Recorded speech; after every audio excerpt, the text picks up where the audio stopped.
Olá, seja muito bem-vindo, muito bem-vinda ao canal Hermenêutica em Foco. Eu sou o presbítero Rogério Lourenço e você está no canal onde nós entendemos o que a Bíblia diz. Hoje eu quero trabalhar um texto com vocês que está no livro de Lucas, no capítulo 16, do versículo 1 até o versículo de número 13.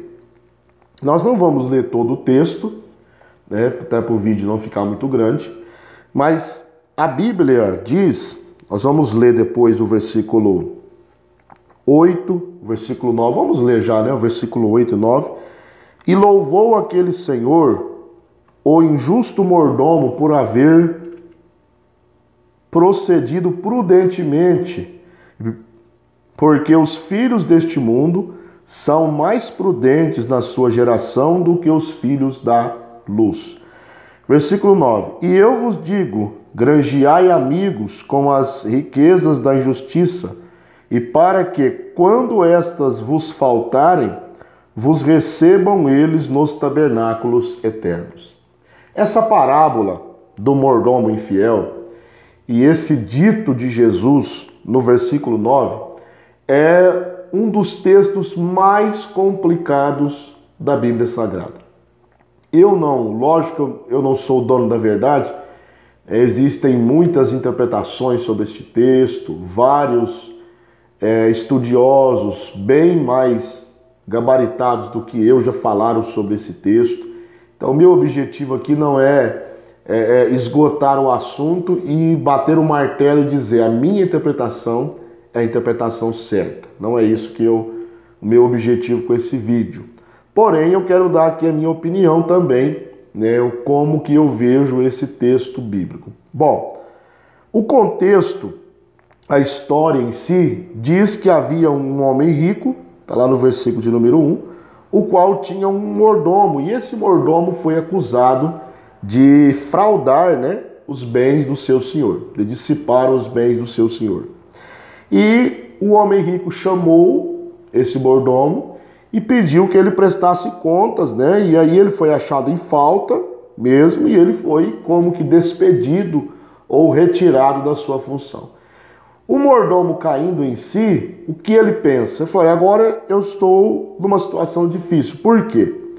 Eu não tenho mais emprego, eu não posso cavar, não tenho experiência nesse tipo de serviço, mendigar eu tenho vergonha, então como que eu vou sobreviver agora?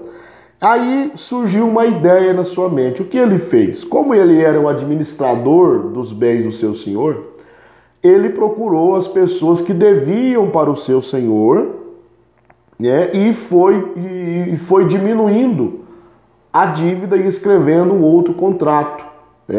Nós temos aí, no versículo 5, e chamando a si cada um dos devedores de seu senhor, disse ao primeiro, quanto deves ao meu senhor? E ele respondeu, 100 medidas de azeite. Disse-lhe, toma a tua conta e assentando-te já, escreve 50, ou seja, diminui um pouco a sua dívida. De 100 medidas de azeite, você coloca 50. Chegou num outro devedor e disse, quanto você deve ao meu senhor? E ele disse, 100 alqueires de trigo. E ele disse, então toma a tua conta e escreve 80. E ele foi fazendo assim. O seu senhor, o senhor dele na parábola, descobriu a astúcia dele.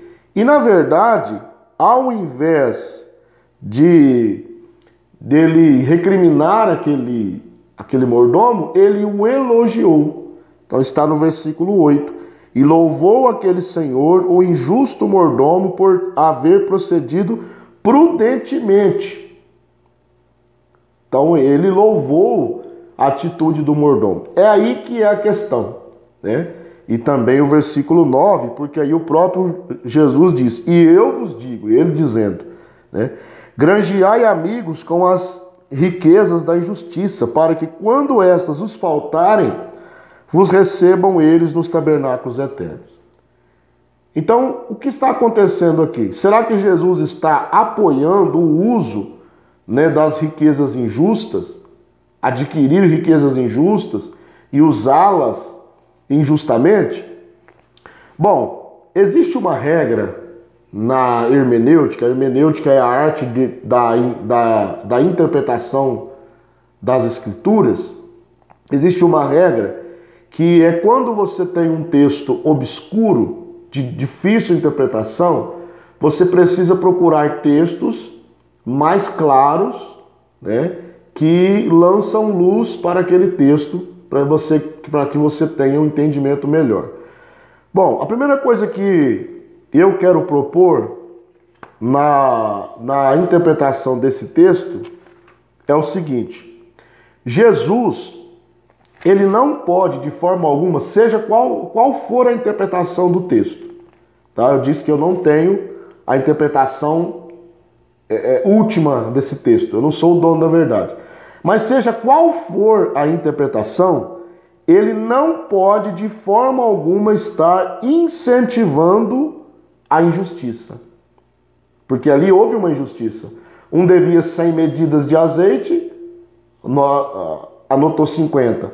Outro devia 100 medidas de trigo, anotou 80. Foi uma injustiça, foi uma fraude.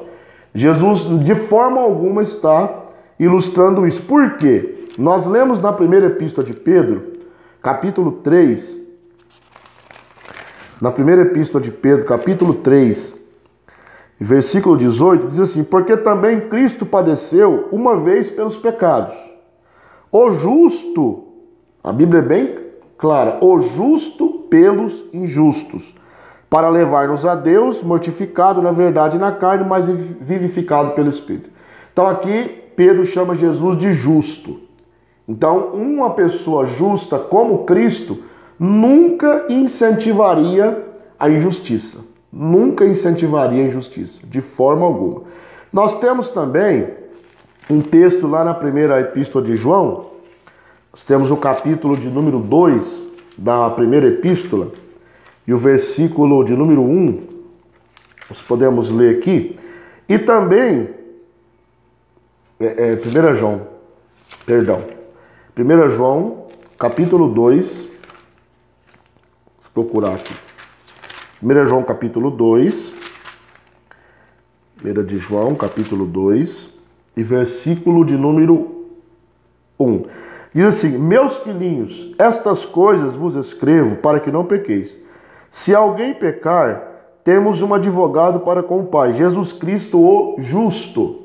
Então João também chamando Jesus de justo. Então, a primeira coisa, esses dois textos lançam luz à possível afirmação de que Jesus estava incentivando a injustiça. Não é isso que ele estava fazendo. Seja o que for que ele estava fazendo. Eu não tenho a interpretação fatal e final sobre isso. Mas seja o que for, ele não estava interpretando ou incentivando a granjear riquezas pela injustiça. A segunda coisa que nós devemos entender é o seguinte: isso aqui é uma parábola, né? Lucas capítulo 16 é uma parábola. E uma parábola, ela tem uma regra básica para a sua interpretação.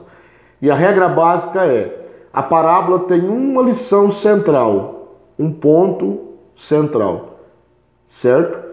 E então os pormenores da parábola não necessariamente precisam ter significados. Então a parábola há um ponto central. Qual é o ponto central aqui? Né? O ponto que eu vejo aqui. O que Jesus estava incentivando? Não granjear amigos com a riqueza da justiça, não praticar injustiça. O que ele está incentivando aqui é que nós precisamos ser prudentes no uso de nossos bens, pensando em algo no futuro.